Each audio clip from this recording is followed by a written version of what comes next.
pourrait durer des heures et des heures et des heures. C'est pas le sujet du tout de la vidéo, mais du tout, du tout. D'ailleurs, c'est dans le titre. Le sujet de la vidéo est dans le titre, normalement, enfin, je crois. Alors, d'ailleurs, petite pub pour Monsieur Quist. Hein, j'ai acheté ce morceau, hein, je l'ai acheté. C'est un guitariste professionnel, suédois, qui est installé, je crois, aux États-Unis, Nashville ou je ne sais où. Très très bon guitariste, et évidemment, il fait des backtracks, et il vend des tablatures. Ses riffs sont de folie, hein, évidemment, c'est autre chose que mes petits riffs. Je vais enlever le souffle du buzz là, hein, comme ça, on a moins de bruit.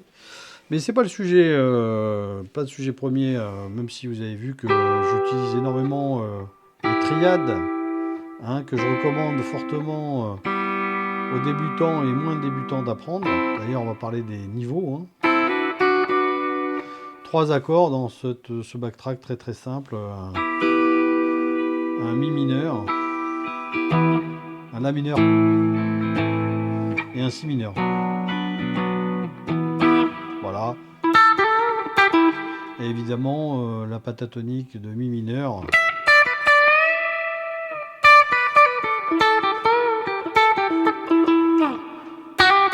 En mettant de temps en temps la seconde majeure.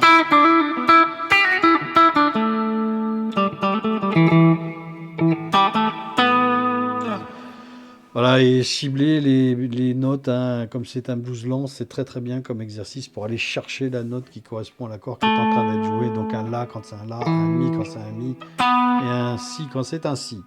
C'est un si, et pas autrement.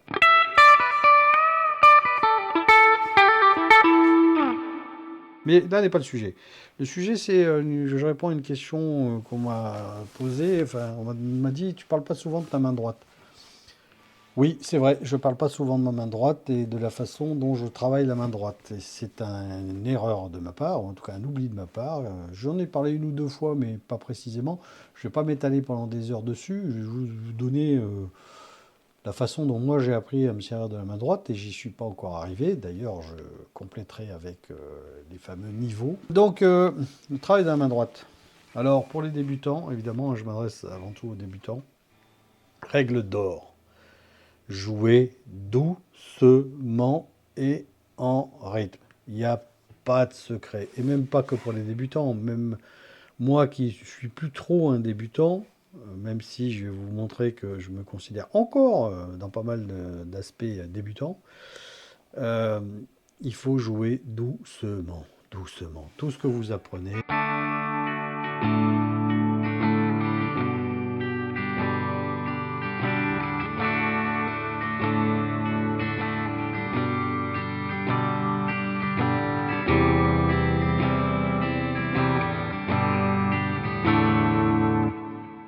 Jouer doucement et en rythme. Donc le métronome, ou si vous détestez ça comme moi, un backtrack de basse ou de batterie, ou une boucle que vous feriez vous-même. Mais bon, quand on débute, on ne sait pas faire de boucle. Donc un backtrack de basse et de batterie à des tempos extrêmement lents, 40, hein. On peut commencer à 40. Moi, je vois des tas de guitaristes et débutants qui viennent me voir et qui veulent tout de suite jouer à 3000 à l'heure. C'est pas possible. Même moi, j'arrive pas à jouer à 3000 à l'heure. Bon, c'est ma faiblesse majeure d'ailleurs, la rapidité. Je m'appelle pas Cory Wong en strumming et je m'appelle pas Steve Vai ou Wim Malmsteen en riff et en solo. Mais parce que ça nécessite un certain type d'exercice et de travail que moi je veux pas faire parce que ça m'intéresse pas. J'ai tort parce que de temps en temps, aller très vite, c'est pas mal. Même dans des morceaux plus conventionnels, qui ne sont pas des morceaux de shredder. Donc jouer doucement, voilà, première chose. Deuxième chose, être installé confortablement, bon voilà, avoir son avant-bras posé sur la guitare. Et moi je joue plutôt au poignet, plutôt que de jouer comme ça.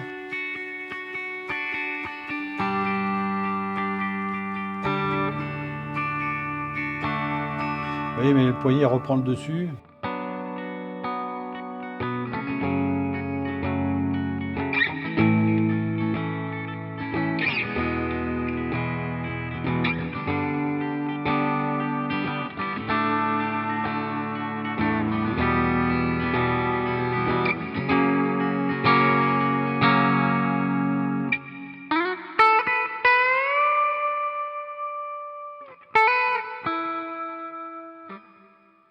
Donc Hotel California que vous pouvez apprendre en quelques semaines à peine. Il faut apprendre à les barrer. Vous verrez que encore une fois, je ne suis pas d'accord avec le classement, les niveaux tels que définis par Wikipédia, ChatGPT et les profs et les écoles de musique. Donc forcément, c'est pas moi qui ai raison, mais ça sera mon avis subjectif. Euh, donc,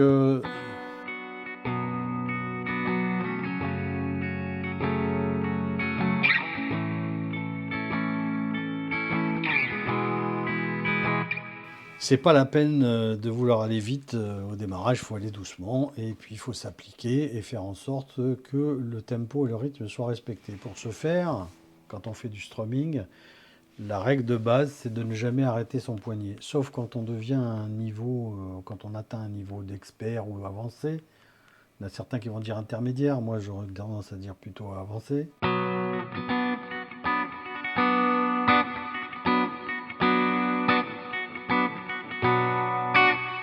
Vous pouvez, parce que vous avez la notion du rythme et que vous captez bien ce que vous entendez en termes d'accompagnement, vous pouvez arrêter le mouvement. Mais quand on débute, il ne faut pas arrêter, quoi.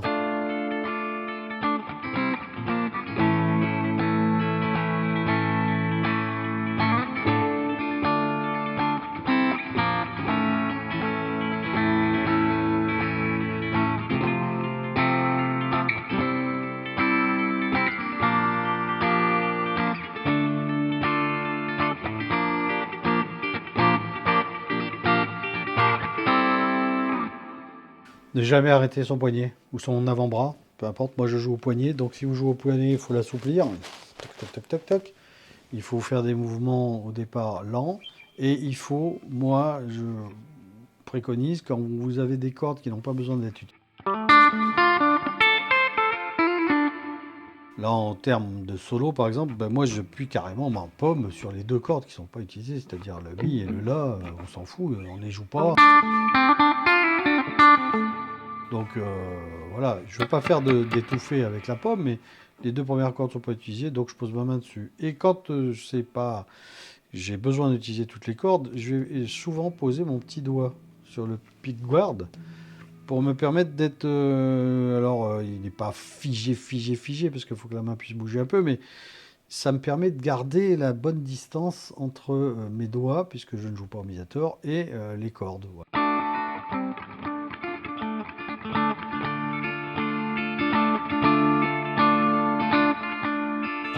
Même là, mon doigt est posé. Hein.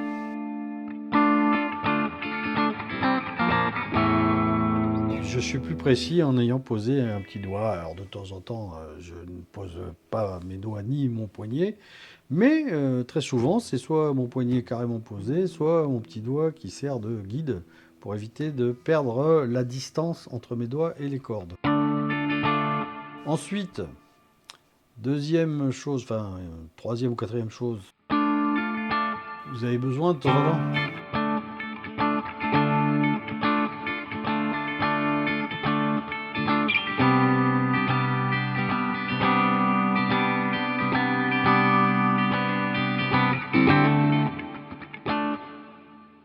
de toucher et de ne pas toucher les cordes. Donc vous avez deux solutions. Soit vous étouffez pour ne jamais avoir à arrêter votre main et ne jamais la bouger. Vous étouffez les cordes quand il n'y a pas besoin de les entendre. Soit il faut déplacer un peu la main vers le haut au moment où vous n'avez pas besoin de toucher les cordes.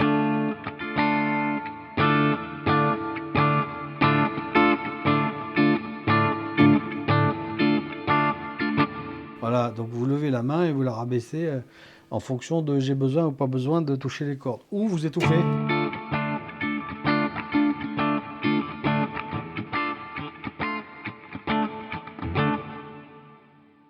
Faites comme vous le sentez et comme le morceau le demande surtout. Voilà, donc lent, avec un métronome, dans le rythme, et sans jamais s'arrêter de jouer, de strummer quand c'est un morceau à strummer bien évidemment. Quand vous faites des arpèges, posez sa main pour être précis. Il y en a qui réussissent à jouer comme ça sans être jamais posé. pas comment ils font. La main est posée sur le bridge derrière les cordes pour éviter que ça étouffe. Des fois, c'est bien.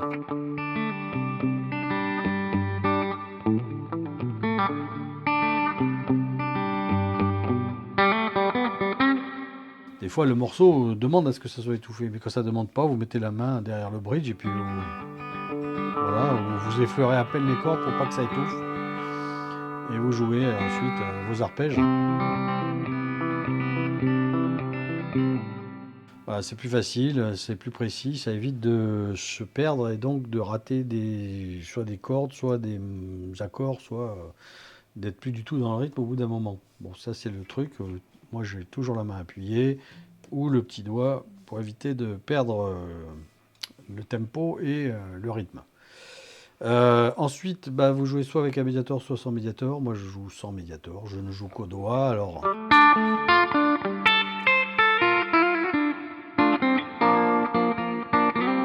On va dire que le fautif c'est lui à la base. Même si on va me dire, mais on peut tout à fait jouer du Mark Knopfler en médiator. Oui, pas de problème. Mais moi je voulais jouer comme lui, et donc en voulant jouer comme lui, j'ai appris à jouer comme lui. Alors pas aussi bien évidemment.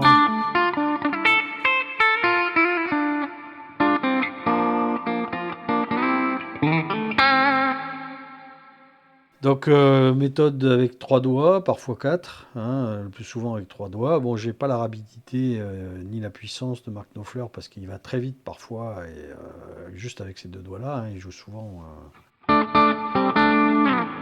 Voilà. Mais voilà, donc jeu, apprentissage à la main, et pas 3 milliards de solutions pour apprendre, il faut apprendre les riffs. Voilà, il faut aller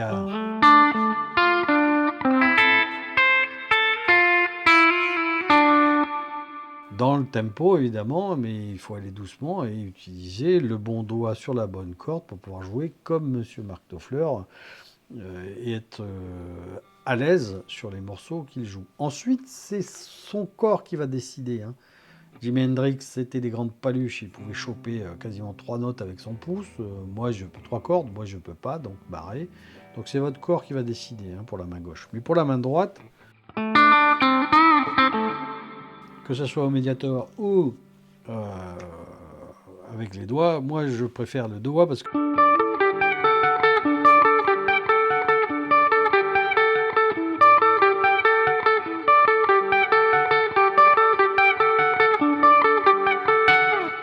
j'arrive beaucoup plus facilement à faire cette fameuse intro de Slash sur Guns N' Roses, enfin des Guns N' Roses sur Sweet Shadow Man. C'est beaucoup plus simple pour moi de le faire au doigt que de le faire au médiator parce qu'il y a des sautées de cordes. Mais bon, si vous préférez jouer au médiator, on peut jouer au médiator. Alors on va me dire, oui mais la puissance, la puissance on peut l'avoir.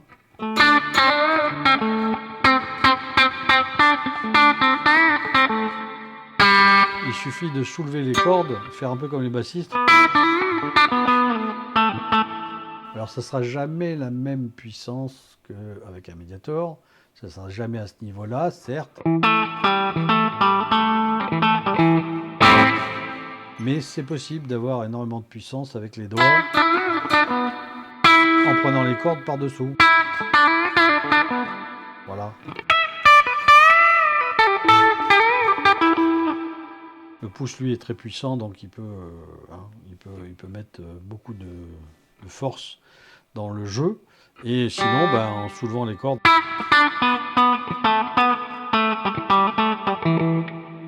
quand c'est nécessaire, bien évidemment. Mais j'ai plus de toucher. Je trouve que le jeu, pour moi, est plus subtil avec les doigts qu'avec un médiator. Donc, c'est vous qui choisissez, médiator ou doigt. Moi, c'est plutôt les doigts. Principalement ces 3-là. De temps en temps, il y a l'annulaire. Très rarement le petit doigt. Évidemment, le pouce pour les basses.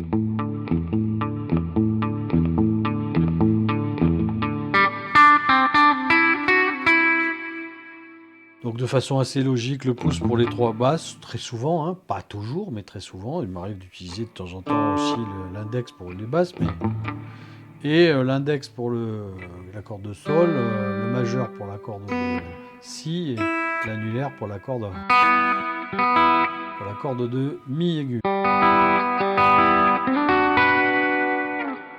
Voilà, donc c'est vous qui voyez, médiator doigt, comme vous voulez, n'empêche que l'essentiel c'est d'être dans le rythme, donc commencez à jouer doucement quoi qu'il arrive. Pour le strumming au doigt, parce que je ne joue pas avec un médiator,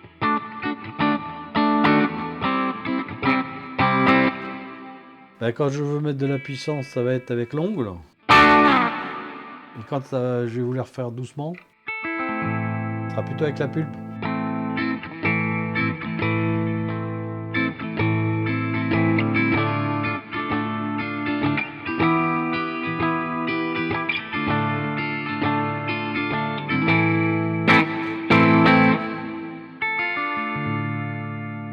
Voilà, donc la pulpe pour la douceur et l'ongle pour la puissance et la force. Voilà, donc up to you, médiator, si vous préférez. Moi, je suis pas fan des... Voilà, je trouve, même quand on joue avec des médiators très souples, alors quand vous faites...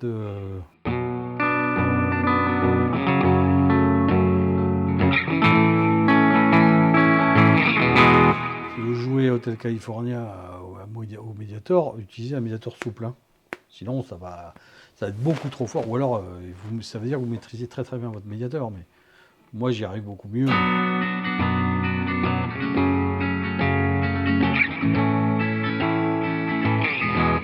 Beaucoup mieux au doigt qu'avec un médiator. Mais sinon, utilisez un médiator souple quand vous voulez pas que ça soit trop bruyant. Et puis un médiator dur quand vous voulez que ça soit péchu et qu'il y ait de l'intensité.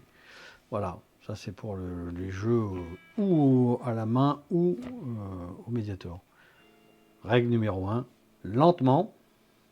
Règle numéro 2, dans le rythme. Et règle numéro 3, practice, practice, practice and practice. No secret. Je vous l'avoue franchement, il a fallu des années pour que j'ai ma méthode, enfin ma façon de jouer. Hein, parce que c'est un mixte. Voilà, je ne joue pas forcément exactement comme Knopfler, donc il faut du temps. Voilà, il faut passer du temps. À part les petits génies qui arrivent en 2 secondes. Jouer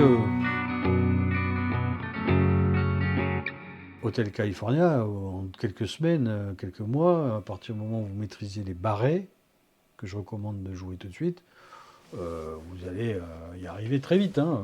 C'est pas super compliqué, Hotel California, dans l'absolu. Donc c'est de la practice. Hein. Faut effectuer. Je ne trouve même pas le terme en français. Voilà. Mais sinon, vous n'avez pas besoin de passer 10 ans pour jouer au Hotel California. Hein. En tout cas ça. Hein. Après le solo, c'est autre chose. Mais la rythmique de Hotel California ou de Sultana Swing, ce genre de choses-là, en quelques mois, vous allez y arriver tranquillou bilou. Hein. Si vous pratiquez régulièrement et assidûment. Voilà. Et avec un métronome et en rythme et doucement au démarrage. Les niveaux en guitare, je vais essayer de les aborder rapidement. Et pour les aborder, je vais les montrer tels que trouvés dans les définitions Wikipédia, patati et patala et patalu. Je vais les montrer à l'écran, n'est-ce pas? Il y en a 4. Tel que défini souvent, hein. Alors il y en a peut-être plus, mais moi j'en mettrai un de plus, je mettrai le débutant plus, qui n'existe pas. Mais il y en a 4, donc je vais faire apparaître l'écran, et après je vais zoomer sur chacun des niveaux. Voilà. Il y a 4 niveaux, et on va commencer par le débutant. Hop là, le voilà. Là, dans la définition du niveau pour débutant, c'est ça. Hein. Ça c'est Wikipédia, les écoles de musique, ChatGPT et consorts. Hein. Découverte de l'instrument à cordage, certes. Premiers accords ouverts, donc tout sauf les barrés.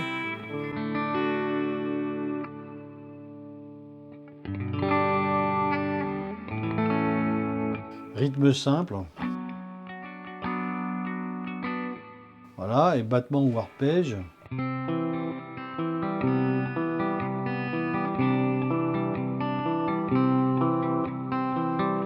lire des tablatures basiques, je suis d'accord, et jouer des morceaux simples à 2 à 3 accords. Tout ça, je suis tout à fait d'accord que ça fait partie du niveau de débutant. Absolument. Là où je suis moins d'accord, c'est sur le niveau intermédiaire, tac, qui vient nous dire qu'on est intermédiaire quand on maîtrise les barrés, les gammes pentatoniques, les hammers et les pull-offs, ou les slides, ou les bands. Et qu'on a une lecture rythmique plus précise, qu'on est capable de savoir ce que c'est qu'une croche.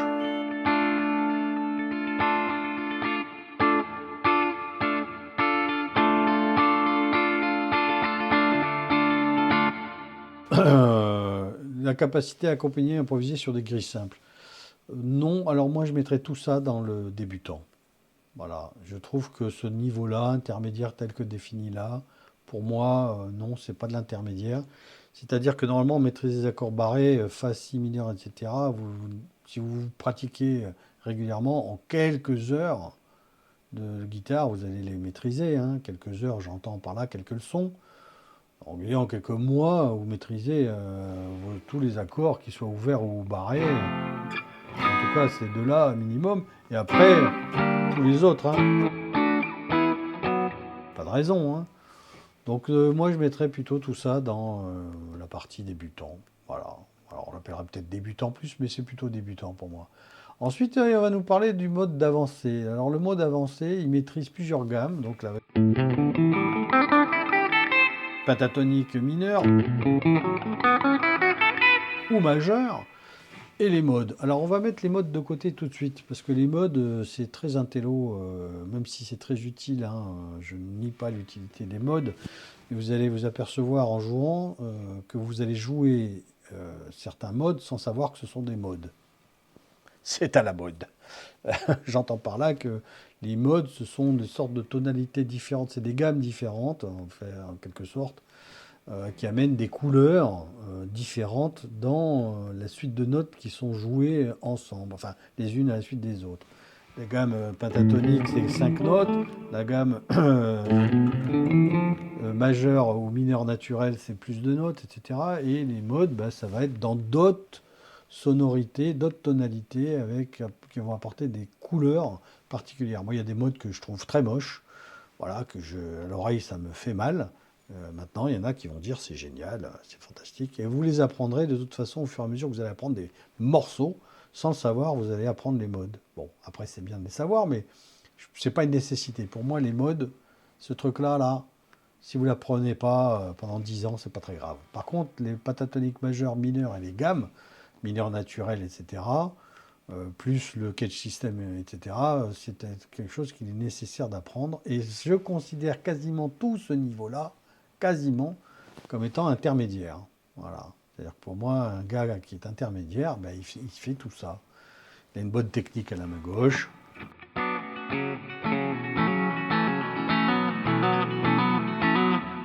Voilà. Il maîtrise sa main gauche, il maîtrise sa main droite, et il est capable de faire des allers-retours, du finger picking, du tapping. Alors le tapping, si on veut jouer Van Halen, bon, ou Marcine, bon, moi j'en joue pas, du tapping par exemple. Capacité à improviser, oui, mais ça c'est pareil, je mettrais ça dans le différent. Alors le jazz, je vire, hein. Rock, blues, funk, jazz, non, pas tout de suite. Ça, pour moi, c'est du côté vraiment avancé. Connaissance des accords enrichis, 7e, 9e, 11e, 13e, non, je suis pas d'accord, on peut le comprendre dès le premier jour. Comprendre qu'un accord 7e, c'est un accord à 4 notes, c'est-à-dire la fondamentale, la tierce et la quinte, plus une 7e, c'est-à-dire Do, Ré, Mi, Fa, Sol, La, Si. Vous rajoutez le Si à l'accord de Do majeur et vous avez un accord de Do 7. Voilà. Alors, majeur ou mineur, hein, le 7e va être majeur ou mineur. Vous avez l'accord de 7e majeur ou 7e mineur. Bon, bah, il faut savoir compter jusqu'à 7. Puis dire qu'il faut du temps pour savoir ce que c'est qu'un accord 9e, ben non. Do, Ré, Mi, Fa, Sol, La, Si, Do. Do, Ré, Mi, Fa, Sol, La, Si, Do, Ré, pardon. Voilà, Ré. Savoir que c'est un accord à 3 notes plus une neuvième qui est, quand on tourne, on passe une octave, on continue à compter, on va jusqu'à 11 ou 9, et on va tomber sur les notes suivantes. Le Ré, en l'occurrence, c'est 9. Do, Ré, Mi, Fa, Sol, La, Si, Do, Ré. Voilà. Et si je veux aller à 11, je vais Ré, Mi, Fa. Je vais aller en Fa pour avoir 11. Sol, La pour avoir la 13e. Bon, pas besoin d'années de guitare pour comprendre ça. Maintenant, les mettre sur le manche, oui, c'est une autre histoire, parce qu'il faut savoir quelle est la neuvième, quelle va être la neuvième dans cet ensemble de doigts. Mais bon, même en y allant doucement, on finit par les trouver. Il suffit de savoir ce que c'est qu'un intervalle, une gamme, que c'est un truc qu'on apprend quand on est débutant. Donc pour moi, c'est plutôt de l'intermédiaire. La majeure partie de ce qu'il y a là, pour moi, c'est de l'intermédiaire. Lecture fluide de partition, grille d'accords complexes, oui, là, ça peut être peut-être un peu plus avancé, mais encore, bon. Et enfin, le dernier niveau que moi je n'atteindrai jamais, je considère que je n'atteindrai jamais, c'est le expert professionnel. Alors, ce qui n'est pas ce qui est défini là, hein. Jeu dans plusieurs styles avec nuances et interprétation, je pense que dans avancé, c'est possible. Maîtrise des improvisations harmoniquement riches, alors ça dépend ce qu'ils entendent par ça, mais on peut maîtriser des improvisations un peu complexes à partir du moment où on est avancé, il n'y a pas de souci. Techniques avancées parfaitement intégrées. Bon, alors, c'est quoi les techniques avancées? J'imagine que c'est des techniques main droite, main gauche, qui là, effectivement, sont très propres à énormément de travail et de pratique, et qui, oui, va tomber dans le niveau expert professionnel. Compréhension théorique poussée, oui, là, je suis d'accord, les experts et les professionnels. Quand on est débutant, on a besoin d'une compréhension théorique pas basique, mais simple. Il faut l'avoir par contre, hein, pour être autonome, sinon on n'y arrive pas. Il faut l'avoir dans le niveau intermédiaire.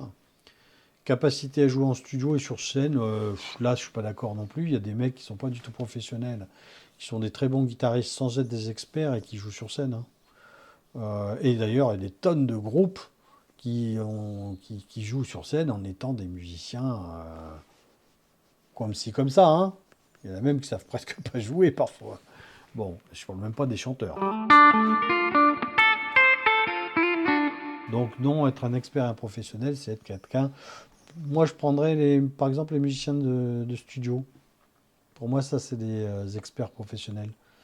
C'est-à-dire les mecs comme Tim Pierce, par exemple. Je ne sais pas si vous suivez Tim Pierce. Lui, c'est un pro et un expert. On l'appelle, il peut jouer n'importe quoi. N'importe quoi, avec n'importe qui. À n'importe quelle vitesse. Dans n'importe quel tempo, n'importe quel genre. Voilà.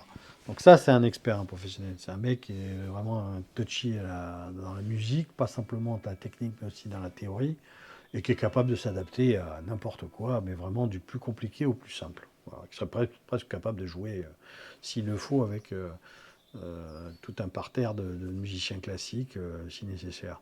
Bon. Mais sinon, voilà, moi j'aurais plutôt tendance à mettre les intermédiaires tels que c'est défini en général avec les débutants. Un bout des avancées dans les intermédiaires, un bout des experts le tout début avec les avancées, et puis après, si vous voulez devenir un shredder, ça demande des heures et des heures et des heures de boulot, hein, vraiment des heures et des heures, ça c'est des niveaux avancés pour moi. Si vous voulez devenir un jazzman, c'est-à-dire un mec qui joue avec des accords compliqués, bizarres, là aussi c'est un niveau avancé, voire expert. Mais sinon, pour jouer du Santana, du Clapton, du Mark Knopfler, du Hendrix, pas besoin d'être un niveau expert, hein. Alors, Hendrix, il y a des fois, c'est compliqué, même Knopfler. Mais globalement, intermédiaire, en haut de l'intermédiaire, presque avancé, vous savez déjà jouer du Santana et du Mark Knopfler et du Clapton. Voilà, donc ça c'était mon avis, totalement subjectif, avec lequel je suis certain plein de gens ne sont pas d'accord, mais c'est pas grave, on a tout à fait le droit de ne pas être d'accord. Mais je trouve que les niveaux montent beaucoup trop vite en termes de... Voilà, je trouve que tels qu'ils sont définis, on va trop vite dans... Moi, si je prends les niveaux tels qu'ils sont définis, je suis avancé. Alors que c'est pas vrai, je suis pas du tout avancé, moi. Je suis à 3 milliards de kilomètres d'être avancé. Donc je ne m'estime pas du tout comme étant avancé, hein.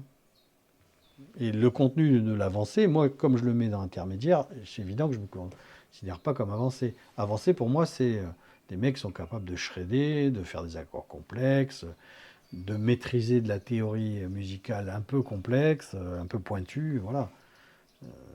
C'est ça, avancer. Up to you, hein, chacun son avis. Hein. Après, on met la barre où on veut. Vaut mieux jouer lentement dans le tempo, ça sera beaucoup plus joli qu'un mec qui joue à fond la caisse, pas dans le rythme. La super técos qui n'a absolument pas le rythme, ça sert à rien. Alors qu'un mec qui n'est pas super técos mais qui a le rythme.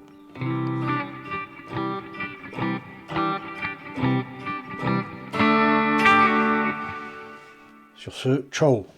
Bonne semaine, pluvieuse, manque de bol. Ciao, ciao.